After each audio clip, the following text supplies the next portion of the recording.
राष्ट्रीय भागीदारी विकास पार्टी और उसका मैं राष्ट्रीय अध्यक्ष भी हूँ। ठीक है, तो ऑलमोस्ट ये रहा मेरा परिचय। और मैं यहाँ जो आया हूँ प्रवक्ता में ऑलमोस्ट आज के 6 या 7 महीने पहले आया हूँ। इससे पहले मैं दिल्ली में डॉक्टर था। दिल्ली के जितने भी बड़े अस्पताल जिसका नाम आपने सुना होगा, चाहे वो भगवान महावीर हो या सीके बिरला हो या राजा लोकनाथ अस्पताल हो या मैक्स, समझ रहे हो? तो जितना बड़ा अस्पताल का आपने नाम सुना होगा जिसका 30-70 पे नाम है, सब जगह हमने काम किया हुआ है और सभी जगहों पर हमने अनुभव। तो एक तरह से हमारी जो इच्छा थी यहाँ आने की वो इसलिए हुई क्योंकि यहाँ हमने लोगों को देखा छोटी छोटी समस्या के लिए उनको जो है ना मेनली बेगूसराय जाना पड़ता है, मेनली भागलपुर भागना पड़ता है। ठीक है, छोटी सी समस्या होती है। तो हमें ये लगा यार कि हमारे लोगों को इतनी समस्या हो रही है और हम यहाँ दिल्ली में जी रहे हैं, समझ रहे हैं? तो इन्हीं चीज़ों ने हमें प्रेरित किया कि नहीं यार चलो अपने क्षेत्र चलो, क्योंकि हमारे घर वहाँ जाने से अपने लोगों को राहत मिलती है, शायद इससे बेहतर जीवन करना हो कुछ मतलब नहीं हो सकता। ठीक है, तो इसीलिए हम आप सबके बीच में आए यहाँ प्रवक्ता है और हमने कोशिश की कि आपको जितनी बेहतरीन से बेहतरीन सुविधा इस प्रवक्ता में दी जाए। ठीक है, तो चलिए सबसे पहले मैं आप सबसे जानना चाहूँगा कि आप लोग किस टॉपिक पे हमसे जानना चाहेंगे। दूसरे माइक से जो अगर कोई बच्चा कुछ पूछना चाहे तो आप माइक के लिए डिमांड कर सकते हैं। अगर मेडिकल फील्ड से रिलेटेड अगर आपके मन में कोई क्वेरी हो या कुछ जानना हो तो आप हमसे डायरेक्टली सवाल कर सकते हैं, चाहे वो बीमारी संबंधित हो अथवा मेडिकल संबंधित किसी भी चीज़ के बारे में आप सवाल कर सकते हैं। तो अगर किसी के मन में क्वेरी हो तो आप बताइए। अगर जिस सबके मन में पहले से एक सवाल है, डॉक्टर कैसे बनते हैं? तो डॉक्टर कैसे बनते हैं? एग्जैक्टली, देखिए डॉक्टर बनने के लिए जो सर्वप्रथम जो चीज करनी है ना आपको, वो यह करनी है अपने अंदर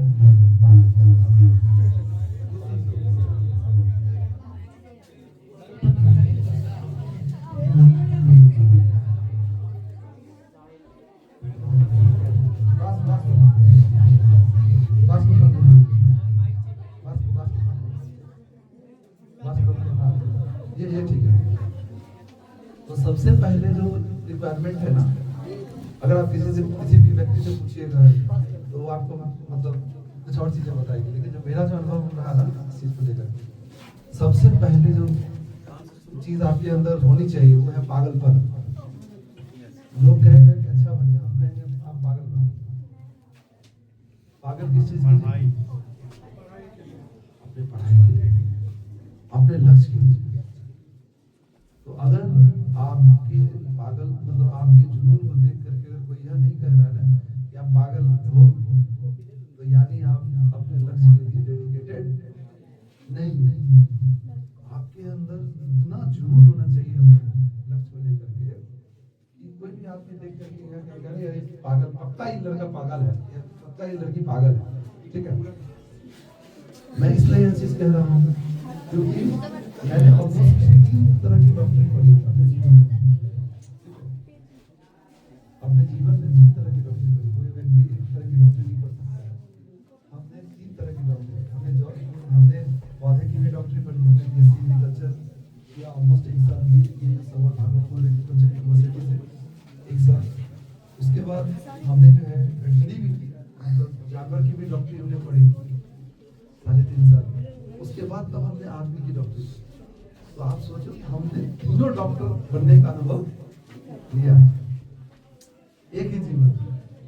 तो जस्ट इमेजिन करो और उन सभी अनुभवों के आधार पर मैं आपको यह कहना चाहूंगा कि आपको अपने लक्ष्य की पागल होना अति आवश्यक। आप सोते जगते उठते बैठते आपके दिमाग में बस यही चलना चाहिए कि हमको बस अपने लक्ष्य को प्राप्त करना है।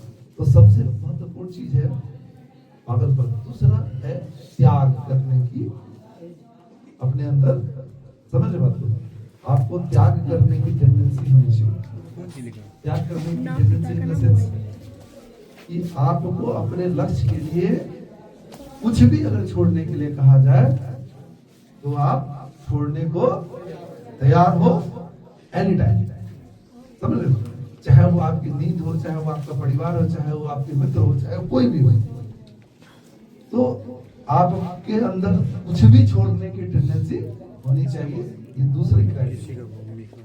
और तीसरी जो क्राइटेरिया है, जो सबसे अहम है, वह है कि आपको पढ़ाई के अलावा कुछ और दिखना नहीं चाहिए। समझ में? अगर आपको रियल में डॉक्टर बनना है। और चौथी जो क्राइटेरिया है वो ये है कि कभी हार नहीं मानने की टेंडेंसी अपने अंदर, चाहे कुछ भी हो जाए, कुछ भी हो जाए, अब आपको कभी भी अपने अंदर खुद को हार नहीं मानने देना है। ठीक है, ये चौथी क्राइटेरिया है।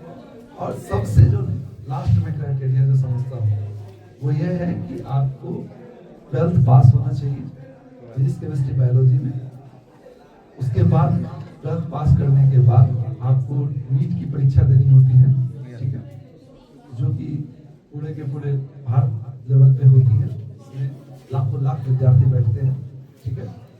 तो उस परीक्षा को जब आप पास करेंगे तो उस परीक्षा को पास करने के बाद फिर मेडिकल कॉलेज में जब आपका दाखिला होगा तो वहाँ आपको 19 विषय पढ़ने पड़ते हैं, 19 विषय।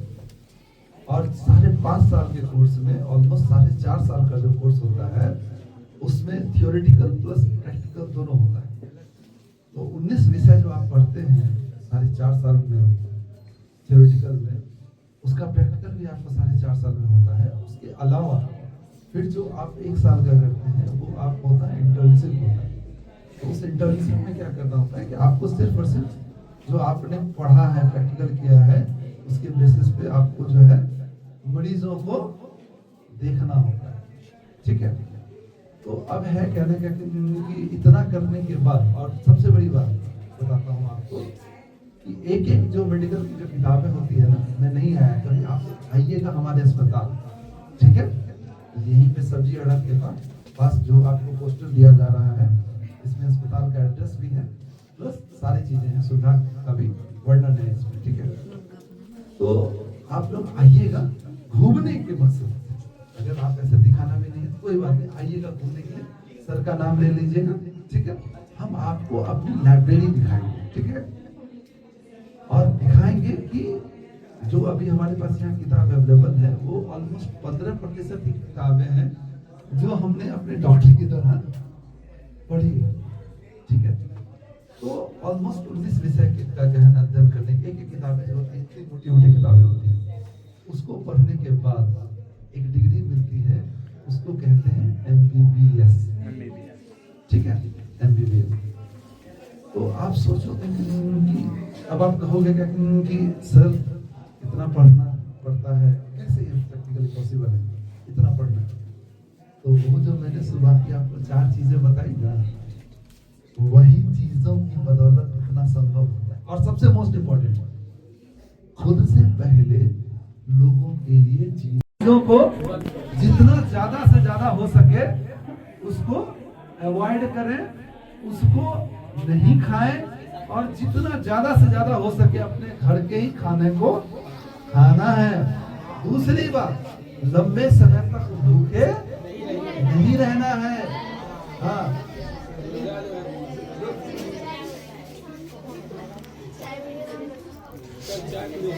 चाय पीने से क्या होता है? हमारी चीज बताएंगे। सहजादी बिल्कुल खुल करके क्वेश्चन पूछो।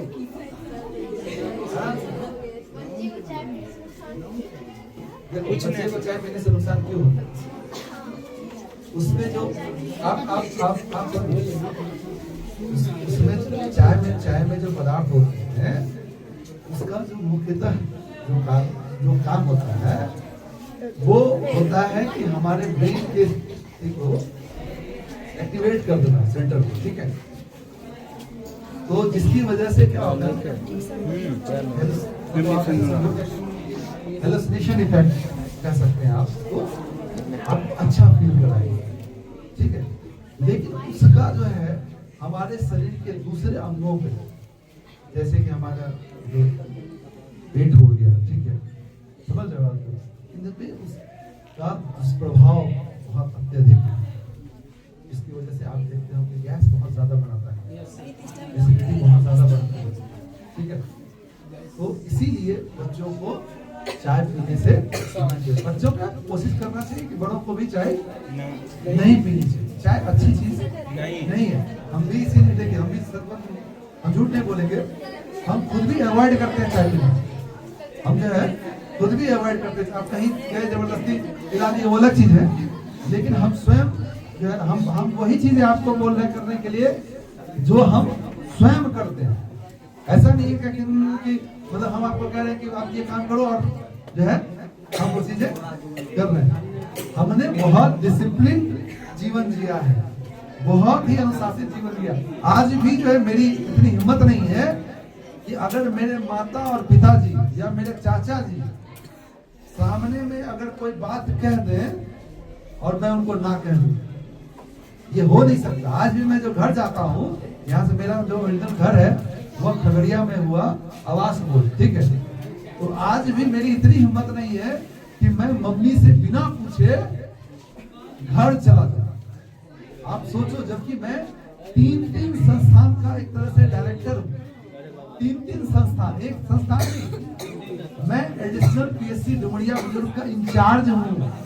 वो पूरा जो स्वास्थ्य का मतलब जो भी उस रीजन का जो स्वास्थ्य संबंधित क्षेत्र है उसका मैं ही हेड हूँ। आप सोचो कितना बड़ा डुमरिया बुजुर्ग क्षेत्र पड़ता है, उसमें स्वास्थ्य संबंधित जो भी चीजें होंगी उसका इंचार्ज मैं ही हूँ। मैं ही देखूंगा कि क्या कहाँ क्या चीज होना है। इधर यहाँ जो मैंने अस्पताल आपको दिया है, एक ही छत के नीचे जांच की व्यवस्था, दवाई की व्यवस्था, ऑपरेशन की व्यवस्था, डिलीवरी की व्यवस्था, पेट चीर करके रात में 24 घंटा में कभी भी जो है डिलीवरी हमारे यहाँ संभव है।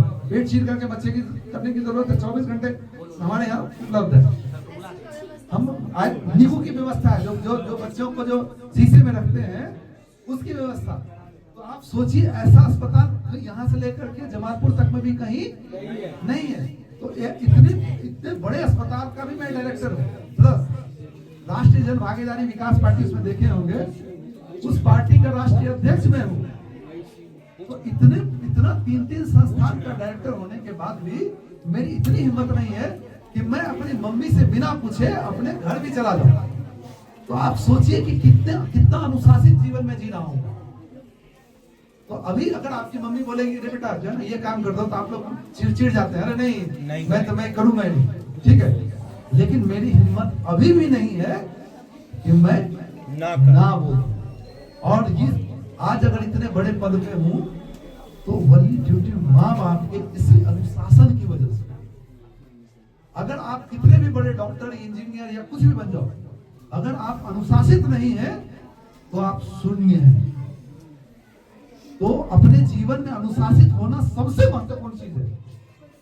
अनुशासित होना, अपने लक्ष्य को लेकर के पागल होना, समाज के प्रति जिम्मेदार होना, ये वो गुण है जो कि हर एक व्यक्ति में होना। समझ लो मेरी बात की, खुद से पहले दूसरों के लिए जीना, ये वो गुण है जो सबके अंदर होना चाहिए। तभी आप जीवन में बहुत ऊंचाई पे जा सकते हैं, नहीं तो फिर वही छोटी मोटी जिंदगी, खाना पीना और समझ मेरी बात, तो आपका जीवन सफल नहीं हो सकता। आप एक बात बताओ, एक मजेदार बात बताता हूँ आपको, बहुत लंबा समय मैंने ले लिया है लेकिन फिर भी 1 मिनट मैं आपको ज्यादा नहीं।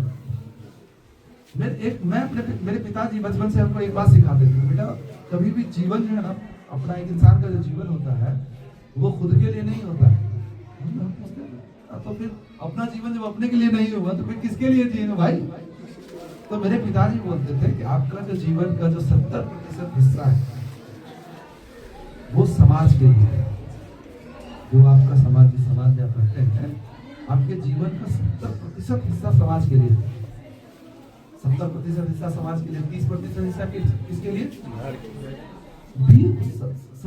100 में 70% समाज चला गया, 20% हिस्सा अपने परिवार के लिए, ठीक है। और 20% हिस्सा के बाद कितना बचा? 10% बचा। वो 10% हिस्सा ही आपका है।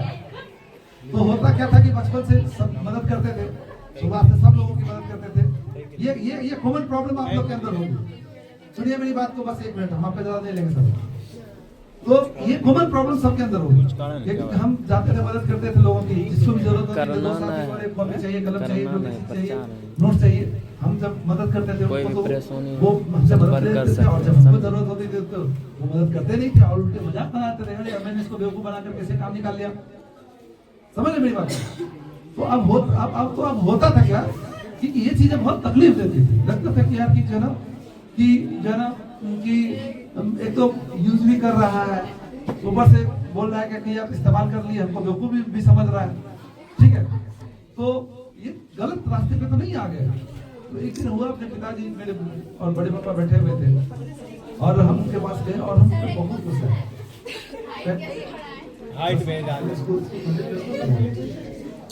तो हुआ कहना कि हम पिताजी के पास गए और पिताजी बोले कि पिताजी हमको, हम पिताजी से पूछे कि आपने हमको बहुत गलत रास्ता दिखाया, समाज के लिए जीने का रास्ता। तो पिताजी ने बोला कैसे? हमने बोला कि देखिए ऐसे ऐसे होता है, लोग यूज कर लेता है, बाद में कहता है कि बेवकूफ है, ठीक है, इसका इस्तेमाल कर लिए, और हमको जब जरूरत होती है तो हम बिल्कुल अकेला तो महसूस करते हैं।